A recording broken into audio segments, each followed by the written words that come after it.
पूजनीय संत समाज, धर्मानुरागी बंधुओं, ममतामयी देवियों, अभी हम पूजनीय राम साहब जी से बहुत सुंदर विचार श्रवण कर रहे थे। सुंदर सा पकड़ी आश्रम बहुत ही मनोरम है और यहाँ के प्रबंधक साहब भी बड़े मनोरम हैं और आप सब लोग भी बहुत अच्छे लगते हैं। सद्गुरु कबीर के ज्ञान भक्ति गंगा में सरोवर में निमज्जन करने के लिए यहाँ सब एकत्रित हैं। सद्गुरु कबीर का ही एक वचन कहूँ, संत सगायो गुरु सगा और सगा है राम, कहें कबीर यह जीव को तीन ठोर विश्राम। संत सगा और गुरु सगा और सगा है राम, कहें कबीर यह जीव को तीन ठोर विश्राम। संत, गुरु और राम, ये तीन जगह, ये तीन हमारे सगे हैं। सगा कहते हैं अतिथि को, मेहमान को, साथी को, सगे संबंधी को। ये तीन हमारे सगे हैं और ये तीन जगहों में बड़ी शांति मिलती है, विश्राम मिलता है। कहाँ कहाँ? संतों के पास, गुरुजनों के पास और राम के पास। अंतिम में राम पर विचार कर लिया जाएगा, पहले संत पर विचार करें। संतों के पास क्यों आखिर हमको विश्राम मिलता है? क्योंकि पहली बात विचार कर लें कि संत किसे कहते हैं और क्यों उनके पास जाना चाहिए। संत कहाँ होते हैं? संत शब्द ही है जो शांत रहे, शांति के लिए मेहनत करता हो, उसे संत कह देते हैं। जो दुखी नहीं होता, कहीं किसी परिस्थिति में परेशान नहीं होता है और अपने आप को जानने के लिए वे साधक बन जाते हैं, साधना करते हैं, जानते जानते अपने तक पहुंच जाते हैं तो शांत हो जाते हैं। फिर अनेक परिस्थितियों में, क्योंकि शरीर में तो भाई अनेक परिस्थिति आएगी, शरीर समाज में रहता है, समाज में अनेक संकट होते हैं, बात व्यवहार होते हैं, तो इन सारी परिस्थितियों में संत एक रस शांत रहते हैं और उन्हीं का जीवन फिर सुखी होता है। पूरे हैं वे मर्द जो हर हाल में खुश हैं, मिला अगर माल तो उस माल में खुश हैं। कभी ओढ़े टाट तो कभी बाट में खुश हैं, हो गए बेहाल तो उस हाल में खुश हैं। पूरे हैं वे मर्द जो हर हाल में खुश हैं। वही मनुष्य हर हाल में सुखी हो सकता है। जो अनेक परिस्थिति में माल मिले तो न मिले तो, घाटा हो तो मुनाफा हो तो, हर समय प्रसन्न रहे, ये सब लगा रहेगा। घाटा मुनाफा क्या इसमें बहुत रीझना खींचना है? ये कोई पहली दफा है क्या? अरे अनेक जन्मों से तो यही धंधा चालू ही रहा, घाटा मुनाफा का और दुख सुख का। इस जीवन में फिर वही चालू है। अब इसमें जो अनमोल और अनोखा काम हमने करने के लिए वो काम उठाया है, जिम्मेदारी ली है, शांत रहने का, कल्याण करने का, सद्गुणों के धनी बनने का, वो काम करें और ये दुख सुख फिर बाधा बन जाएंगे अपने को निदाग साफ सुथरा बनाने का। तो जो काम करता है वो संत है। कोई ज़रूरी नहीं कि आश्रम में रहे वही संत, जो ये काम करे, आप लोग भक्त कहे जाते हैं तो आप भी संत हैं। शांत रहें जहाँ रहें, साधना करें, भजन करें, आत्मचिंतन करें। और ये काम फिर जो अन्य जिम्मेदारियों को छोड़ करके केवल इसी जिम्मेदारी में लगा है, तो ऐसे लोगों के पास मटेरियल ज़्यादा होता है। हमें बताने के लिए ना, जैसे कि अब जो डॉक्टरी करता है तो डॉक्टरी क्षेत्र में वो ज़्यादा जानता है, जो वकालत करता है तो न्याय पंचायत में वो ज़्यादा दलीली जानता है, ज़्यादा दलील कर सकता है। और जो किसानी करता है वो किसानी क्षेत्र में उसका पूरा अनुभव है। ऐसे जो साधु वेश धारण करके गुरु संतों के पास हैं, दीर्घ काल से, लंबे समय से वे अपने मन इंद्रियों को संयमित करने का काम करते हैं, दोष दुर्गुण की पहचान करते हैं, आत्मा की पहचान करते हैं, शरीर क्या है और शरीर में रहने वाला क्या है, दुख क्यों पैदा हो जाता है, दुख कैसे मिटेगा, इस तरह के प्रश्नों का जो समाधान करते हैं साधु संत हैं। उनके पास जाने से ये सारी समस्याएं हमारी हल होती हैं। इसीलिए सुख शांति के लिए संतों के पास जाना चाहिए। अब अन्य लोगों के पास जाएंगे तो ये चीज़ें नहीं मिल पाएंगी, वो नहीं समाधान कर पाएंगे। आपको स्कूली शिक्षा दे सकते हैं, धन में सहयोग कर सकते हैं, और कुछ सहयोग कर सकते हैं, कुछ किस्सा कहानी सुना सकते हैं, कुछ अन्न पानी भूखा को भोजन दे सकते हैं, लेकिन ये बात नहीं बताएंगे क्योंकि उनका ज़्यादा अनुभव नहीं है। थोड़ा थोड़ा अपना आप जैसे वो भी कर लेते हैं। तो संत कहीं कहीं होते हैं कि सबको संत कहने लगते हैं। ये बात अच्छी नहीं होती, भ्रम पैदा करती है। जैसे कई बार होता है कि आप संतों के समाज में जाते हैं तो संतों जैसी नकल करके जाते हैं। बढ़िया संत पहने रहते हैं जैसे अचला उचला, तो आप भी अचला पहन के जाए कि नहीं नहीं साहब के यहाँ सफ़ेदे अच्छा लगता है, तो गुरुए महाराज उठ के फिर तुम्हारा प्रणाम करे चले आई हैं, क्योंकि धोखा खा जाएंगे संत भी। इसलिए अपना वेश गृहस्थी का बनाए रखना चाहिए, नहीं संत धोखा खा जाते हैं।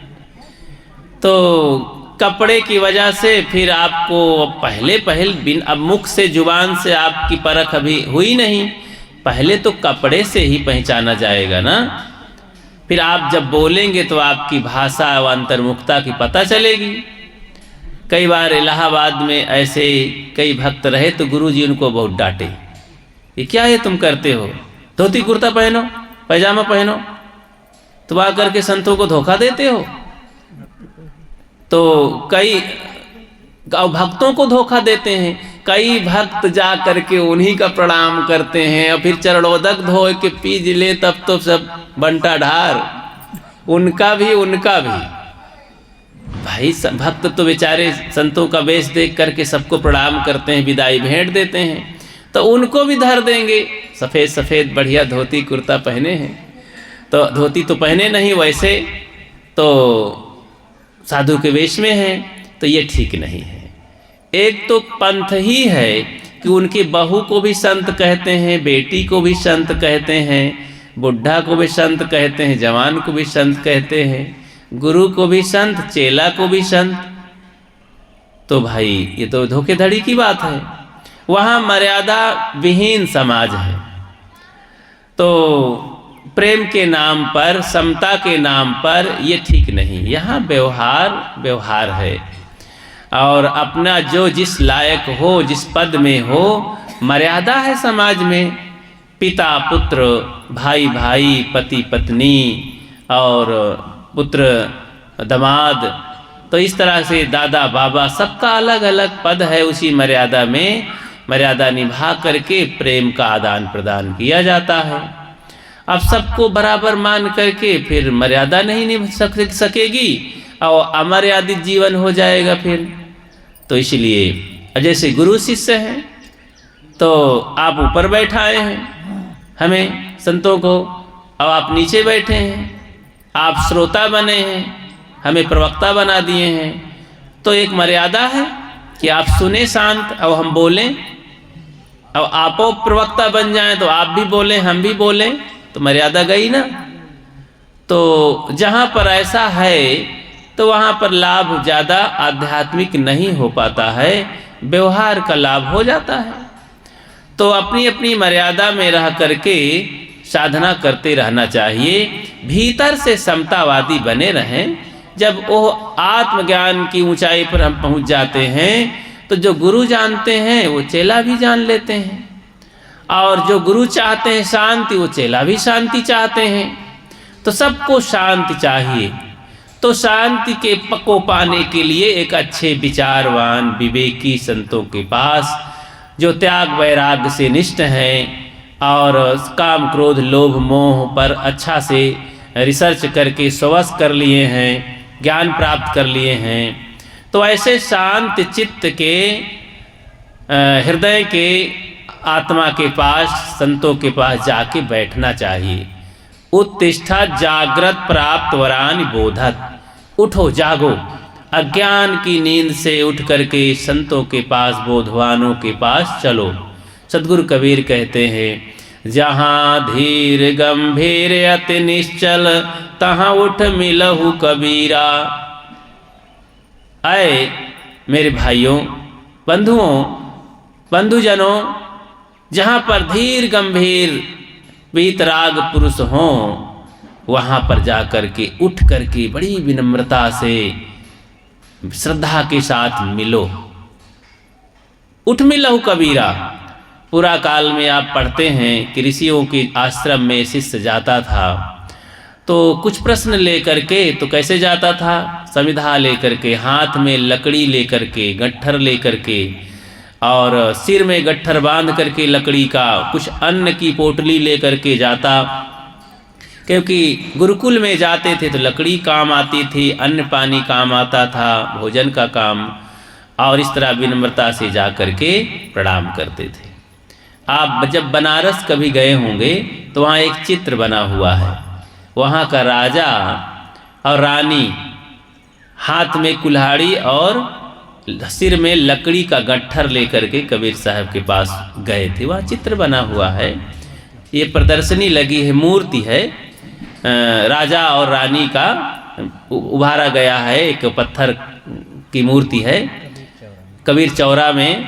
तो वहाँ पर देखेंगे तो संत वहाँ बताते हैं, समझ में नहीं आता तो संत बता देते हैं कि देखो कबीर साहब की शरण में ये राजा आए थे, कई बार कहे थे कि गुरुदेव हमको अपनी शरण में लगा लीजिए, भक्त कर दीजिए। साहब ने कहा जब तुम्हारे में पात्रता आ जाएगी तो मैं भक्त कर दूंगा, तो मैं आपके गले में कंठी माला दूंगा।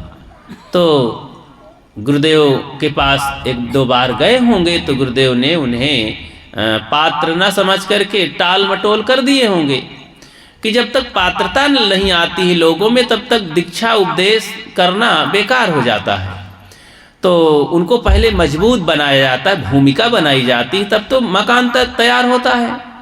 तो गुरुदेव पहले उनको दीक्षा नहीं दिए, फिर उनके मन में आया कि गुरुदेव हमें टाल मटोल कर रहे हैं, अब जाते हैं बड़ी विनम्रता से, राजा होकर के घास और लकड़ी का गट्ठर सिर पर लेकर के, बड़ी विनम्रता से, गरीब बन करके, क्योंकि गुरुजनों के पास अहंकारी बन करके जाएंगे, धनी बन करके, विद्वान बन करके तो ज्ञान नहीं मिलेगा भाई। वहाँ विनम्र होकर के, खाली होकर के जाना पड़े। मैं कुछ नहीं जानता हूँ, मेरे पास कुछ नहीं है, मैं दीनहीन हूँ, हे गुरुदेव मेरी नौका को पार लगाइए। तो फिर इतना विनम्र हो करके हृदय को साफ करके जाएंगे तो उस हृदय में फिर माल टाल जाता है। तो गुरुदेव के पास गए और ये सोच करके अगर गुरुजी नहीं दीक्षा देंगे तो इसी कुल्हाड़ी से मैं अपनी गर्दन को काट करके उनके चरणों में डाल दूंगा, मर जाऊंगा, पर लौट के नहीं आऊँगा। इतनी प्रतिज्ञा जो कर लेगा तो उसकी दीक्षा उपदेश, उसका कल्याण कैसे नहीं होगा। हम तो अकड़ू बन करके जाते हैं, गुरु जी दीक्षा नहीं देंगे तो जाएंगे हम वहाँ नहीं, वहाँ से चले जाएंगे, एक बाबा और है उनसे दीक्षा ले लेंगे। मालूम पड़ता है कोनो बनिया का सौदा है कि उसमें नहीं मिलेगा तो उस दुकान में मिल जाएगा। अरे भाई, ये विनम्रता का सौदा है। इस पर एक बात याद आती है। एक संत ध्यान लगाए बैठे थे, ऐसे बगिया थी, पता नहीं ये साहब ही शायद हमारे श्री शैलेंद्र साहब हों, तो ऐसे ही रहे, तो ध्यान लगाए बैठे थे, तो बड़े विनम्रता से आंख मूंदे, तो 3-4 लड़के निकले। अब ये जंगल तो है, तो निकले, तो एक बच्चे तो मजाकिया होते हैं, पढ़े लिखे लड़के उद्दंड कुछ होते हैं, तो उन्होंने कहा, तो उस विज्ञान पढ़े ओढ़े थे, तो सोचे कि देखो देखो ये महात्मा कोई ढोंगी बाबा होंगे। दूसरे ने कहा अरे नहीं नहीं, देखो कौन है ये, कोई चोरू चक्का तो नहीं है। तीसरे ने कहा कि अरे नहीं हो, अरे कोनो साधु है, हटाओ चलो।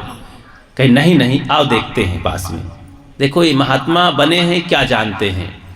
तो पास में गए, तो खट खुट कुछ किए पैर से जूते से, तो महात्मा जी आहट पाए तो आँख को खोले, चुपचाप रहे, लेकिन बच्चों से मैं क्या बोलूं। तो उन्होंने कहा महाराज आप कौन हैं, क्या कर रहे हैं। तो सोचे कि अब इनको मैं बता दूं कि मैं ध्यान कर रहा हूं, साधना कर रहा हूं, तो बात बढ़ जाएगी। उन्होंने कहा सीधा कि मैं ईश्वर का दर्शन कर रहा हूं, कि भाई ईश्वर में सब लोग संतुष्ट हो जाते हैं कि भगवान का भजन कर रहा हूं, तो सीधे आप लौट जाएंगे, चले जाएंगे। तो बच्चों, अब पढ़े लिखे लड़के, तो उनको मन में तर्क सूझा, अच्छा भगवान का दर्शन और भजन कर रहे हैं, क्या हमको भी भगवान का दर्शन कराओगे। अब फंस गए महात्मा जी, तो अब कैसे दर्शन करावें। कहा बच्चा दर्शन तो करा देंगे, पर आज नहीं कल। सोचे कि कल कभी आता नहीं है, और कल तो कल, कहीं फिर कल करा देंगे ना। कहें हाँ, कहीं टाइम वाइम बताइए, कई बजे आवे के पड़ी। कहें अरे ठीक है, आ जाना 9-10 बजे आ जाना। कहीं तो पक्का है, कहीं हाँ पक्का है। चले गए चारों। अब ठीक 10 बजे सुबह, वो सुबह आ गए दूसरे दिन। महात्मा जी बैठे थे, ध्यान मग्न थे। आए तो पैर और पटके, फिर खट खुट किए और फिर आंखें खोले। कस बच्चा आ गए, कहें हाँ। कहीं दर्शन कराओ, कहीं बड़ा मुश्किल है, हम सोचे ये चले जाएंगे, दोबारा नहीं आएंगे। उद्दंड बच्चे हैं, तो फिर आ गए, मुसीबत खड़ी कर दिए। अब इनको हम बताएंगे भी, तो इनके पास वो बुद्धि ही नहीं है, क्योंकि अंधे को अगर दर्पण दिखाओ तो समझ में आता नहीं, उसको क्या दिखाई देगा अंधे को। तो अब गधे को माला पहराओ, गंजरा पहराओ, क्या महत्व समझेगा। तो कहीं बच्चा ऐसा है, आज मुहूर्त निकल गया है, भगवान का दर्शन आज नहीं हो पाएगा, कल आइए। तो कहीं आप कैसे कर रहे हैं, कल कहे थे कि कल आइए। कहीं नहीं नहीं, देखो महाराज बच्चा, इसमें भगवान का दर्शन बहुत बड़ी बात है, बड़ी त्याग तपस्या का फल है, तो एकाएक दर्शन नहीं होता है। आज आप चले जाइए, फिर कल आइएगा। तो महात्मा जी फिर वादा तो कर दिए, और फिर पहुँचे, दूसरे दिन भी पहुँचे। तो महाराज दर्शन कराइए। तो अब सोचे बड़ा मुश्किल है, अब जान नहीं बचेगी इनसे, हम कैसे बताएं। तो कहाँ एक बार और टाल मटोल करते हैं। तो अब की बार कहे देखो बच्चा, आज भी दर्शन नहीं होगा। तो वो डंडा लेकर के गए थे कि आज नहीं बताएंगे तो हम ठोकाई करेंगे। तो कहें बच्चा, आप लोग दुखी हो गए होंगे, मेरी बात माने, आज दर्शन नहीं होंगे, आप फिर से आइए, कल आइए तो दर्शन हो जाएंगे। तो कई उसमें 3 तो बहुत नाराज हुए, एक ने शांत किया, नहीं नहीं रहने दो, एक बार और देख लेते हैं। अब कहते ही हैं महाराज बड़ी विनम्रता से, तो अब कल, तो कहें ठीक है, तो कल अगर दर्शन नहीं हुए ना तो ठीक नहीं होगा। तो चल पड़े। तो बोला सुनो सुनो इधर आओ, ऐसा है कल मत आना, कल तुम्हारे घर में हम दर्शन कराएंगे। कहें घर में, तब तो अच्छी बात होगी। कहे लेकिन ये बताओ, घर में जब आएंगे तुम लोग स्वागत क्या करोगे। जब घर में महात्मा आवें तो स्वागत करना पड़ता है ना। आए गुरु बाबा आनंद भाई नगरी। जब संत घर में पहुंच जाते हैं अपने दरवाजे पर, तो भक्त लोग अपनी भावनाओं में, भक्ति भावनाओं में, उमंग में क्या कहना, आनंदित हो जाते हैं और अपना घर पवित्र समझते हैं। घर ही नहीं, पूरा नगर पवित्र समझते हैं। तो ये बात बहुत अच्छी तरह से समझ लेना चाहिए कि जहाँ हमारे नगर में संत आ जाएं तो भाग्य समझना चाहिए, और अपने घर में आ जाएं तो महा सौभाग्य समझना चाहिए। तो बच्चे लोग सोचने लगे कि हाँ हाँ ये तो है भाई, जब अपने घर में आ जाएंगे तो ये हमारे अतिथि हो जाएंगे, और अतिथि तो देवता होता है। तो ठीक है भाई, चले गए। कहीं देखो बच्चा, स्वागत में साधु महात्मा ज़्यादा इधर उधर की, पता नहीं सब्जी में नमक मिर्चा भर दो तो ठीक नहीं है, तो इसलिए ऐसा करना, दूध थोड़ा रखना, अथवा उसी दूध में खीर बना लेना, तो एक कटोरी खीर खा के हम दर्शन कराएंगे। ठीक है, बढ़िया है। अब वो संयोग से वो यादव लोग थे, लेकिन भैंस नहीं थी उनके पास, तो 1 किलोमीटर दूर से दूध लेने गए। तो कई घर में खोजे तो दूध मिला, 2 लीटर तक दूध मिला, लाए। काफ़ी मेहनत करना पड़ा, बनाए जलाए उसको, और जला करके कम करिए और चावल डाल करके बढ़िया खीर बनाए। सोचे कि चलो महाराज आ रहे हैं, हमारे अतिथि हैं और अतिथि का स्वागत करना चाहिए, इसलिए स्वागत में कसर नहीं होना चाहिए, फिर दर्शन करना है भगवान का। तो इस तरह अब महाराज क्या किए, चल पड़े। रास्ते से एक नाला पड़ता था, शहर का नाला आ रहा था, उसमें बहुत गंदा पानी था, काला काला पानी, कीचड़, और उसी को अपने कमंडल में भर लिए। तो आधा कमंडल कीचड़ भर लिए। अब गए वहाँ, तो बोले महाराज आ गए? कहें हाँ आइए बैठिए। तो बैठ गए, बैठका चौकी पड़ी थी। तो कहीं भगवान का दर्शन कराना, कहीं हाँ ठीक है, पहले कुछ खिलाइए पिलाइए, तो पहले ही काम दे दिए हो। तो कहीं ठीक है महाराज, खीर बनी है, हम लाते हैं आपको, जल्दी से उसको खा लीजिए और हमें भगवान का दर्शन कराइए। बच्चे लोग दौड़े जा कर के खीर, कहीं देखिए सुनो, हम तुम्हारे पात्र में नहीं खाएंगे, तुम्हारी थाली में, हमारे पास खुद थाली होती है, हमारे कमंडल में डाल दीजिए और उसी में हम खा लेंगे। तो लाए खीर, सुंदर सी सुवासित खीर, उसमें बहुत मेवा काजू किशमिश डाले थे, इलायची पड़ी थी, सुवासित थी। तो जैसे करछुली उठाए कि डाल दें कमंडल में, तो वैसे देखे कीचड़ भरा हुआ है, बदबू कर रहा है। तो झट से करछुली अपनी बाल्टी में डाले और हट गए 2 कदम। कहें महाराज ये तो आपका बर्तन बहुत गंदा है। कहें नहीं नहीं, इसी में डाल दीजिए। कहें महाराज आप कैसे, दिमाग खराब हो गया है क्या? इसमें कैसे डाल दें, हमारी खीर खराब हो जाएगी, ये खाने लायक रह जाएगी। कहें खाने लायक नहीं रह जाएगी, कैसे करोगे? कहें ऐसा है, इसको धोइए, इसको हटाइए, फेंकिए और अच्छे पानी से धोइए, मांजिए, तब हम इसमें खीर डालेंगे तो खाने लायक रहेगी। कहें बच्चा बहुत समझदार लगते हो, इसी में दे दीजिए। कहीं चुपचाप चले जाइए, नहीं तो अभी डंडों से हम पिटाई करेंगे। हम खीर इसमें डाल ही नहीं सकती, इतनी मेहनत से हम खीर लाए हैं, बनाए हैं। कल शाम से हम सोच रहे थे कि दूध कहाँ मिलेगा, दूध कहाँ मिलेगा, क्या क्या डालना है, कैसे बनाना है, बड़ी मेहनत से हम खर्चा हर्जा से बनाए हैं। इतनी बढ़िया अमृत की चीज़ खीर हम तुम्हारी इस गंदगी में डाल दें? दिमाग खराब हो गया है, तुम साधु हो कि कौन हो? बहुत उल्टी पलटी बातें कहे। महात्मा जी चुपचाप सुनते रहे। अंत में गंभीर होकर के कहे ठीक है बेटा, बैठ जाओ, खीर को धर दो। अब भगवान का दर्शन कराने का मौका आ गया है।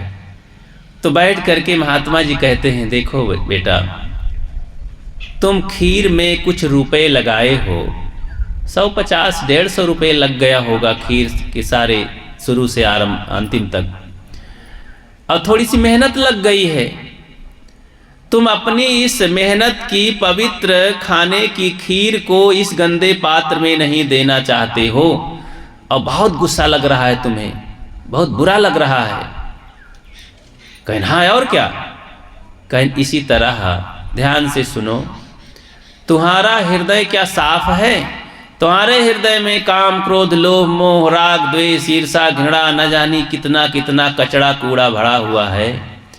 तुम कहते हो कि जो मैं अभी 40 साल से त्याग तपस्या करके, गुरु की शरण में रह करके, संतों की गुलामी करके, ग्रंथों का अध्ययन मनन करके और उपवास व्रत करके, भूखा रूखा रह करके जो मैं अनुभव प्राप्त किया हूँ, जो राम में लीन हुआ हूँ, भगवान में लीन हुआ हूँ, भगवान का दर्शन किया हूँ, तो इतना बढ़िया कीमती बहुत त्याग तपस्या का फल मैं तुम्हें कैसे दे सकता हूँ तुम्हारे कचड़ा हृदय में, गंदे हृदय में।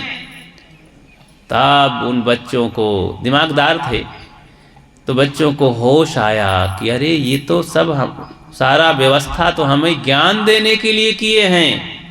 हम लोग तो अंधे थे, हम तो सोचे कि ये बाबा नहीं है, साधु नहीं है, साधु हैं, और ऐसे भेष बनाकर घूमे हैं, बैठे हैं, आंख मूंद करके धोखा दे रहे हैं। ये तो महान पुरुष हैं, दुनिया के बहुत ही पवित्र आत्मा हैं, तो इनके दर्शन से, इनके आने से, इनकी सेवा से तो जीवन धन्य हो जाता है। ये तो बहुत ऊंची बात बता दिए हैं, हमारे जीवन को सुखमय बनाने का इन्होंने तो पूरी सामग्री दे दी है। वास्तव में जैसे थोड़ी सी चीज़, थोड़े से खर्चे की, खाने पीने की चीज़ जिससे पेट भरता है, वो खीर को हम गंदगी में नहीं देना चाहते हैं, गंदे पात्र में, वैसे महात्मा जी अपने जीवन भर के त्याग तपस्या का फल, कमाई का फल, साधना का फल हमको कैसे दे सकते हैं? अभी तो हम शुरुआत भी एक पग भी नहीं बढ़ाए हैं, तो महाराज हमको ईश्वर का दर्शन कैसे करा सकते हैं? बंधुओं, ईश्वर का दर्शन नहीं होता है, ईश्वर का अनुभव होता है। अनुभव, क्योंकि दर्शन करेंगे तो आँख से दर्शन होता है, और जब आँख से दर्शन करेंगे तो आँख से किया हुआ दर्शन वो क्या होता है? रूप होता है। अब गोस्वामी जी ने पहले बता दिया है, गोचर जहाँ लग मन जाई, सो सब माया जान्यो भाई। तो जो आँख से, इंद्रियों से पकड़ लिया जाता है, वो सब माया होती है। इसलिए इस माया से ऊपर उठ करके ये आत्मा का अनुभव किया जाता है, महसूस किया जाता है। कई चीज़ आप नहीं देखते हैं, इंद्रियों से आप उसको नहीं पकड़ सकते हैं, और उस पकड़ने के लिए हर इंद्री सब जगह काम नहीं करती। जैसे आपके सामने थाली आई भोजन की, तो आप आँख से नमक का पता नहीं लगा सकते हैं, टटोल के पता लगा लेंगे क्या? नहीं। कान से सुनेंगे तो भी नमक का पता नहीं चलेगा कि तेज है कि कम है, सूंघ के भी नहीं पता चलेगा। कैसे पता चलेगा? जीभ से, जीभ से पता चलेगा भोजन में नमक कम है कि ज़्यादा है। ऐसे मिठाई का भी पता नहीं चलेगा। तो सब इंद्रियों से सबका अनुभव नहीं होता है। इसलिए हम सबको ये जो भगवान का दर्शन है, ईश्वर का दर्शन है, आत्मा का दर्शन है, दर्शन एक शब्द है। दर्शन का मतलब है महसूस करना, उसका अनुभव करना और उसका आनंद पा जाना। जैसे गूंगा व्यक्ति होता है, गूंगा व्यक्ति गुड़ खा लेता है तो बता नहीं सकता है, तो मुस्कुराता है। ऐसे जो साधना करते करते जीवन को पवित्र कर लिया, तो उसको अनुभव होने लगता है कि जो मुझे पाना था पा लिया। अब उसको कैसे बताएं हम? तो उसके लिए शब्द नहीं होते हैं। जो जिन शब्दों से हम बताते हैं वो शब्द फिसल जाते हैं। तो इसलिए उन संत का अनुभव और विवेक देख करके और युक्ति देख करके चारों बच्चे चरणों में गिर पड़े और कहे कि हे संत भगवान, क्षमा कीजिए हमको, हमने एक बहुत बड़ी गलती की, आपके साथ बहुत कटु कुठार कहे। आप धन्य हैं, आप महान हैं, हमारे जीवन का रास्ता बता दिया।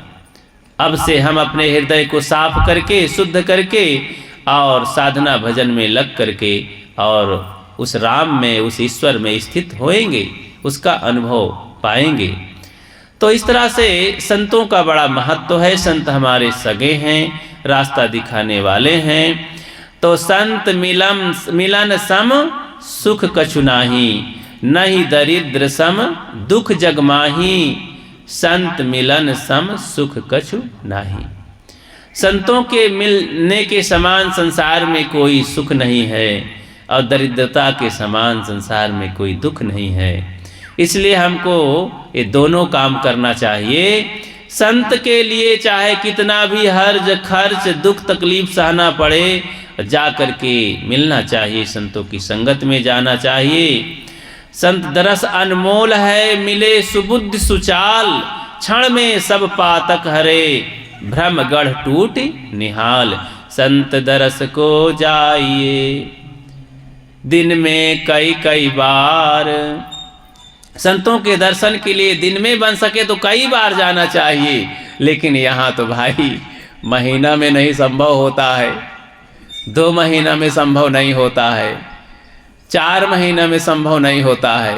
अब आपसे कहें कि इलाहाबाद आइए तो कहेंगे महाराज अब देखा जाएगा, सालों भर में देखा जाएगा कहते हैं। तो लेकिन हाँ, अब घटाते घटाते घटाते कहाँ दिन में कई बार, तो फिर तीसरे दिन, फिर छठे दिन, फिर महीना में, फिर तीसरे महीना, फिर छठे महीना, फिर साल भर तक ले गए।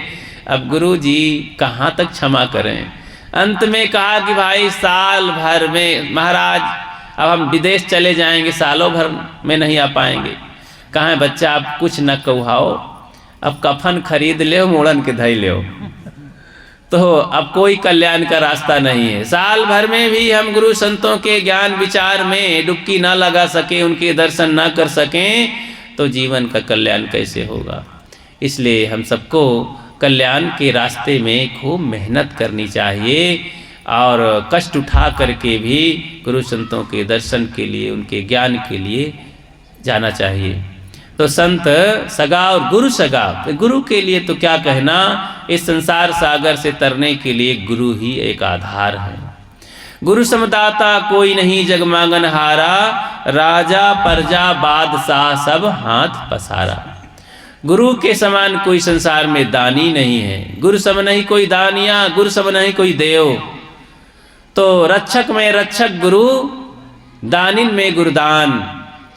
तो रक्षा करने वाले गुरु ही हैं, दान करने वाले गुरु ही हैं। हमें शांति दान देते हैं, ज्ञान दान देते हैं, कल्याण दान देते हैं। ऐसे गुरुजनों के पास जा करके सिर झुका करके उनके ज्ञान विचार को स्वीकार करके अपने घर गृहस्थी जहाँ जो रहते हों खूब साधना करके उनके बताए हुए मार्ग में चल करके अपने जीवन को धन्य बनाना चाहिए। और अंत सगा है राम, अंतिम में राम, वो राम नहीं। कबीर साहब का राम कौन है, कबीर साहब की बाणी में कह रहा हूँ, तो उनका राम कौन है, उनका अंतर राम, रमैया राम। जो जागल सो भागल हो रमैया राम, सोवत गैल बिगोय हो रमैया राम। आज बसेरे नियरे हो रमैया राम, काल बसेरा बड़ी दूर हो रमैया राम। इसलिए आज जो मौका मिला है कल नहीं मिलेगा। आज मौका है अपने आत्मा को जानने के लिए। इसलिए ये बहुत सरल बात है कि बाहर मत भटकना। बाहर भटकने से समय निकल जाता है और समय बड़ा अनमोल है। आज जो मौका है वो कल नहीं रहेगा। तो इंद्र देवता, अपने इंद्रपुरी की घटना है, तो वहाँ पर कुछ नर्तकियाँ रहती थीं, वहाँ पर क्या अप्सराएँ थीं। एक इंद्र देवता एक दिन क्या हुआ कि एक सुंदर अप्सरा पर मोहित होकर के उसको पाने के लिए चला। अब किसी को पाने के लिए कुछ खर्चा लगता है, तो हीरे से थाली भर करके भेंट चढ़ाने के लिए हीरे से थाली भर करके इंद्र देवता चला अप्सरा के पास। तो अप्सरा ने कहा नहीं, कल आना, आज नहीं मिलेंगे।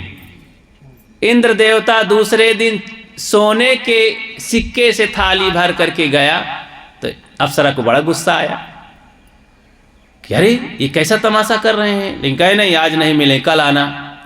तीसरे दिन इंद्र देवता चांदी के सिक्के से थाली भर करके गए।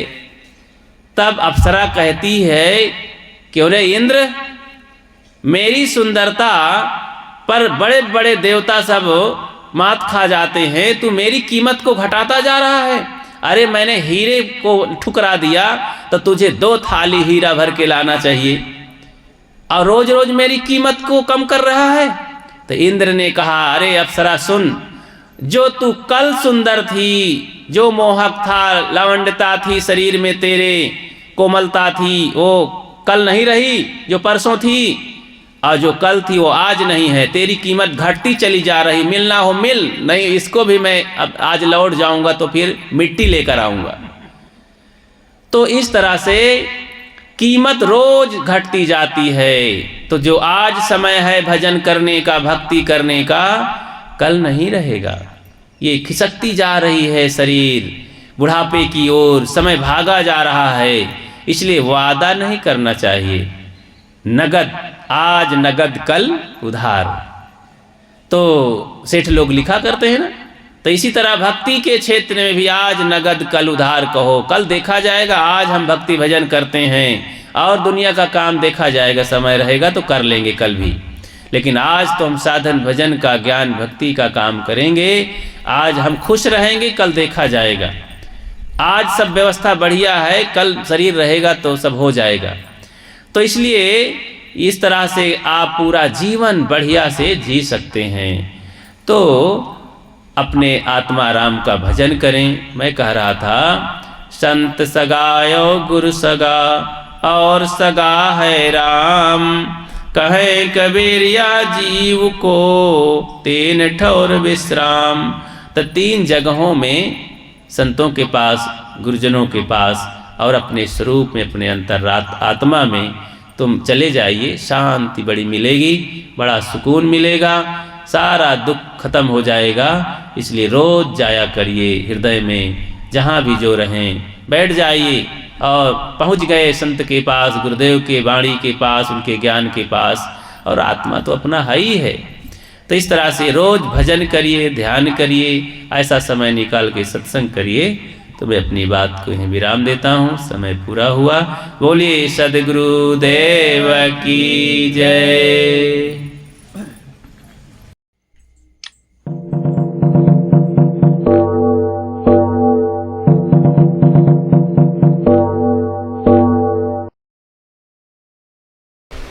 इसलिए सभी नर नारियों को ये संकल्प करना चाहिए कि हम मनुष्य होकर के अपने जीवन में, अपने मुख में मांस हड्डी रक्त खून किसी का नहीं खाए पिए चूसेंगे, हम मनुष्य बन करके रहेंगे। अंकुरज भखय सो मानवा, जीव भखय सो काल, और मांस भखय सो स्वान है, सदा नरक परमान। मनुष्य कौन है? जो अंकुरज खाए। अंकुरज चावल, दाल, गेहूँ, मक्का, टमाटर, मूली, गाजर आदि आदि तमाम चीज़ें जो वनस्पतियाँ हैं, फल फूल की चीज़ें हैं, ये सब अंकुरज है। अंकुरज जो खाए वो मनुष्य है। और जीव भख है, जीव भख है वो काल है। काल, काल क्या करता है? दूसरे की देहों से जीव को खींच लेता है। और जो मांस भक्षता है वो कौन है? कुत्ता, बिल्ली। एक सज्जन थे, गुरुदेव जी के पास आए और कहते हैं मैं वेदों से सिद्ध कर सकता हूं कि मांस खाना चाहिए। तो गुरुदेव जी ने कहा कि सियार, लोमड़ी, कुत्ता, बिल्ली, कौवा, गिद्ध बिना शास्त्र के ही सिद्ध कर रहे हैं कि मांस खाना चाहिए। तो अगर आप शास्त्र से सिद्ध कर रहे हैं तो उन कुत्ता, बिल्ली, सियार, गिद्ध से तो कोई बड़े तो ना हो गए। अरे भाई, वो सिद्ध करना क्या, वो तो खा करके दिखा रहे हैं कि देखो हम खा रहे हैं, तुम भी खाओ। तो क्या हम कुत्ते, बिल्ली, लोमड़ी, सियार, कौवा, गिद्ध हैं क्या? मनुष्य हैं। थोड़ी सी